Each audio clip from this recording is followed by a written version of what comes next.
Barchaga assalomu alaykum.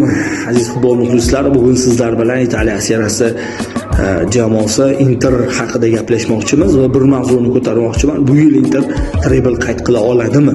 Ya'ni Italiya seriyasi, Chempionlar Ligasi va Italiya Kubogini yuta oladimi degan savolni ko'tarmoqchiman. Inter o'z tarixida treble qayd etgan yagona treble 2010-yil Jose Mourinho jamoasiga tegishli. Jose Mourinho o'sha davrda, o'sha vaqtda Inter bilan treble qayd etgan, A seriyani yutgan, Chempionlar Ligasini yutgan, hamma eslaydi.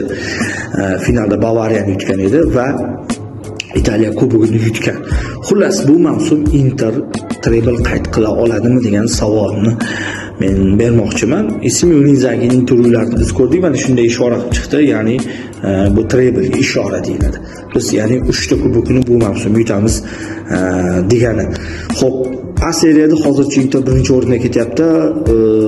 Raqib jamoalardan 3-4 ochko oldinda boryapti. So'nggi turda ham Italiya chempionlik uchun kurashayotgan Atalantani Bergamoda 2-0 hisobda mag'lubiyatga uchratdi. Napoli esa Venetsiyada ochko ola olmadi, 0-0.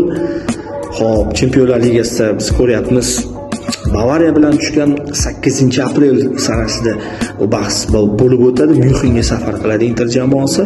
Italiya Kubogida esa 2-aprel kuni o'zining hamshahari azaliy dushmani bo'lgan Milan jamoasi bilan o'ynaydi. Xo'p, demak biz Italiya Kubogidan boshlaymiz. Xo'p, Italiya Kubogida Inter jamoasi yarim finalda Milan bilan o'ynaydi.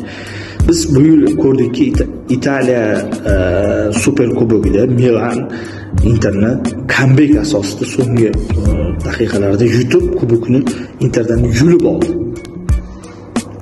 oldi va chempionat doirasida ham unda Fonseca edi.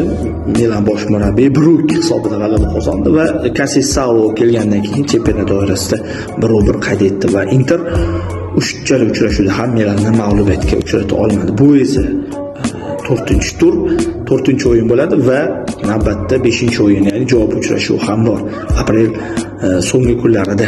Xo'p, Inter qisman favorit hisoblanadi bu yerda, sababi hozir Inter bir xil ssenariyda to'p suryapti. Simeone Inzaghi juda ham yaxshi jamoa shakllantirgan. Har bir o'yinda jamoa gol uradi, gol o'tkazib yubormaslikka harakat qiladi, jamoa kurashadi.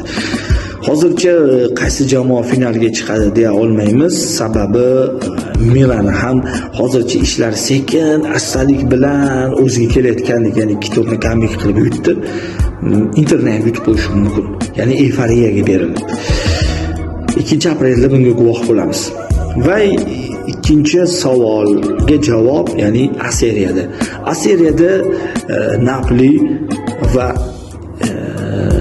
Atalanta jamoalari menimcha mavsumning so'nggisida Interni o'zi chempion qilib qo'ya qolsa kerak.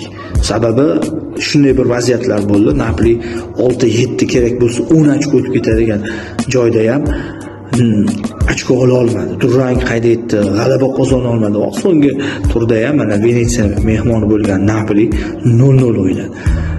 Chempionlik uchun kurashayotgan Atalantani uyida Inter 2-0 hisobida yutdi. Vaholanki Inter bir tur oldi Yuventusni qaqshatqich 4-0 hisobida mag'lubiyatga uchratgan edi.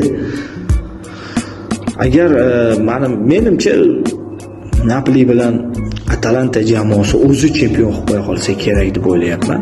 Endi Chempionlar Ligasiga keladigan bo'lsak, agar Inter Bavariya jamoasini mag'lubiyatga uchrata olsa, yarim finalda agar Barsa bilan to'qnash kelsa, Barselonaga Dortmund yutsa, menimcha Barselonaga juda katta bosh og'riq bo'ladi. Finalga chiqishi ham mumkin. Bu savollarga biz aprel oyining so'nggi kunlarida javob qidiramiz. Ya'ni aprelda Milan bilan o'ynaydi, Bavariya bilan o'ynaydi va aprel oyida juda qiyin o'yinlari bor. Bologna bilan, Milan bilan, Bavariya bilan, Roma bilan o'yinlari bor Interni. Shuning uchun hozircha biz bu savollarni ochiq qoldiramiz, lekin Inter jamoasi treble qayd etishi ham mumkin. Sovrinsiz qolib ham ketishi mumkin, balki bitta sovrin yutish ham mumkin. Faqat bu jamoaning o'zining qo'lida.